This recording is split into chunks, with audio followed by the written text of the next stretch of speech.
What's going on, everybody? It is your boy Zamboni. I am a musician and astrologer, and it is time to talk about the astrology of the week ahead. This week is a fun one because we finally get to see Mars moving out of Leo. Mars has been in either Leo or Cancer for the past 9 months or something like this. It's been a really long time. For reference, Mars typically spends about 6 weeks in a sign. So this period of time, which always happens whenever there's a Mars retrograde, which happens every 2 years, it's just a long time to do Mars things in the same spot, like in this area of your chart, which you can find by looking at which house this is in. Leo's in a particular house in your chart, and that's going to be associated with some house topics. You can learn all about that on my astrology fundamentals course called Astrology from the Ground Up. If you would like me to do a reading for you, you can just go to zambonifunk.com and get the 10-minute transit touch point. That's a nice, easy way to get it done. Or we can have a chat via Zoom as well. All that sort of stuff is available at zambonifunk.com. But if you look at this area of your chart, then Mars has just been Marsing the shit out of it for many months. Mars is the one who is going to be sort of aggravating or, gear grindy. There's something like frictive about the way that Mars tends to operate, right? Mars is aggressive about stuff. And so then to see Mars finally moving out of this area and just moving into Virgo, moving into a new space where different things are going to be what is normal there or what matters. Like that looks like so much relief for Leo and Cancer things, especially since Cancer is now the place where Jupiter is. Jupiter has moved into Cancer. Jupiter looks great there, looks very good at doing all of the nourishing things that Cancer likes, the sort of hugging up the babies and making sure that everyone is well taken care of and all of that kind of thing. Jupiter does great in this position. Now, the problem that we're currently facing with Jupiter there in Cancer is that it's not quite ready for its close-up. So, Jupiter in Cancer looks marvelous, but has to deal with a square from Saturn in Aries. Also, this Jupiter in Cancer, one thing that we're going to see this week is that the Sun is going to move into Cancer as well. Happy birthday to all my Cancer Sun people. Shout out to you. As the Sun moves into Cancer, then it's going to drown out Jupiter's light. One of the reasons why we like Jupiter so much is because it's so bright in the sky. It's bright. It's like the brightest star in the sky, except for Sun and Moon.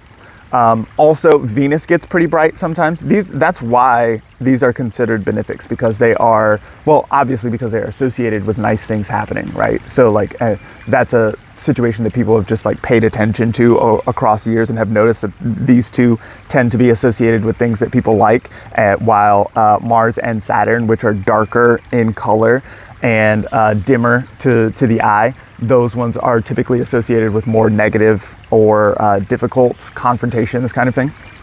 So the brightness of Jupiter is going to be outshined by the Sun for the next few weeks. The Sun is close to Jupiter in the sky, and so as the Sun moves into Cancer, it's going to meet up with Jupiter. Now, that actual cazimi moment, that conjunction, that's going to happen next week, but we're getting pretty close to it.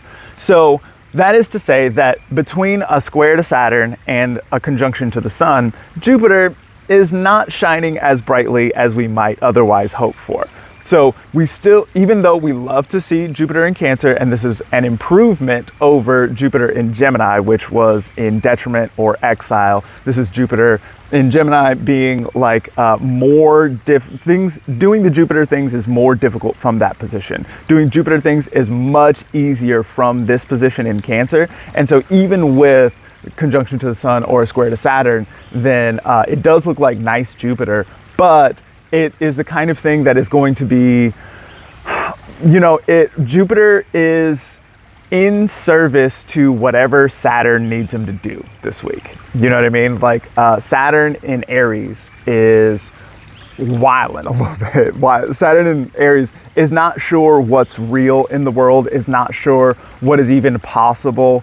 Saturn in Aries might start to lean toward tyranny, toward being overbearing on the rules and this kind of thing. Now, Jupiter in Cancer is going to add a little bit of balm or salve here. So it's things which look like they're going to escalate in a major way, Jupiter's going to be like, all right, like maybe there is the possibility of solution. Maybe there are ways that folks can get fed. You know, there's a certain sense of like, if you just eat something, maybe you'll be less angry about stuff, right? This kind of thing, Jupiter is going to be very good at sort of supplying that kind of perspective and the potential for making things better, right?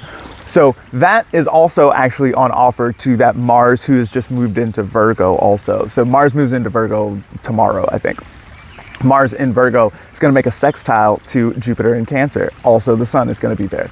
So a sextile is going to be a complementary, helpful kind of relationship. They tend to want to support one another. And so this is Mars and Jupiter getting together and helping each other out in some kind of way. So Mars in Virgo, you know, where Mars in Leo has been kind of brash and in your face, especially over this past weekend, we saw that Mars square to Pluto, or square to Uranus rather.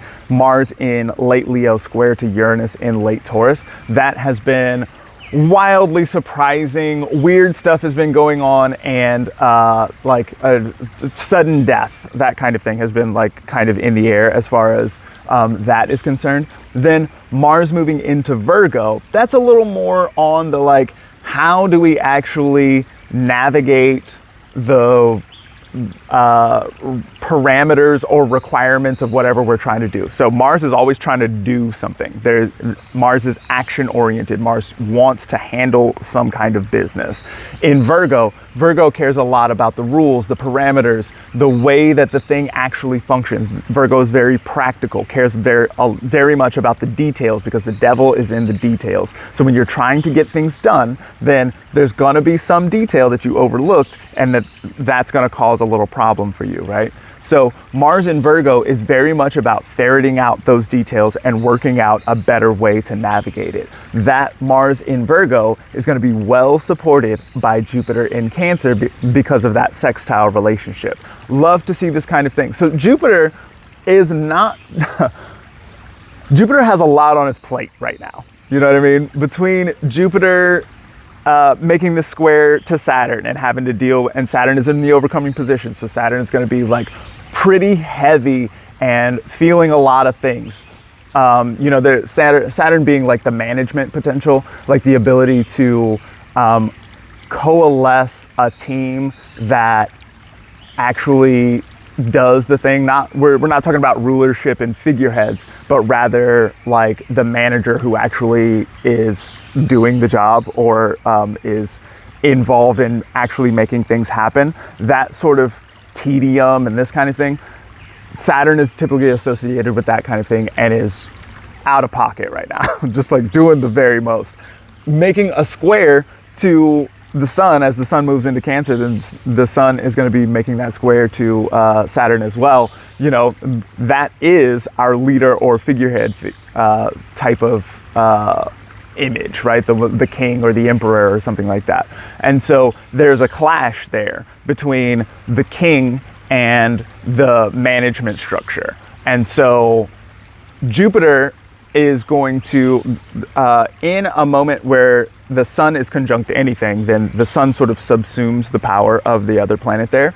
And so with Jupiter here, the sun is going to take Jupiter's power and put that into the square here with Saturn in Aries. And also going to put that into a sextile with Mars in Virgo. So if you are in a management debacle, if you are in a position where you're trying to figure out how to actually make something happen, in the first place, iteration matters. Just get in there, try something, let it suck, and then do it again, right?